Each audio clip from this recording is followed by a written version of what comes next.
আসসালামু আলাইকুম, hello viewers, কেমন আছেন? আজকে আমি লুসাই পাড়াতে এসেছি লুসাই ড্রেস পরে আপনাদেরকে দেখাতে লুসাইদের জীবন, কালচার, তাদের জীবন এক্সপ্লোর করার জন্য। তাই লুসাইদের কালচার নিয়ে আমি লুসাই গ্রামে ঢুকছি। ঠিক আছে,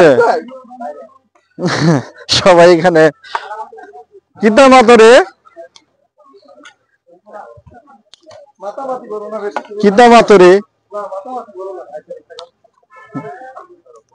এখানে ঢুকে মজাই লাগছে। লুসাইদের এখানে লুসাই গ্রাম, লুসাইদের কালচার, জীবন ব্যবস্থা সেটা দেখানোর জন্য আমি এখানে এসেছি, আপনাদেরকে দেখাবো। আপনারা দেখতে থাকুন। এখানকার সুন্দর ব্যবস্থাপনা গেলেন আপনাদেরকে দেখাবো। ঠিক আছে, লুসাইদের কালচার এই আমি সব আপনাদেরকে দেখাবো। আপনারা দেখেন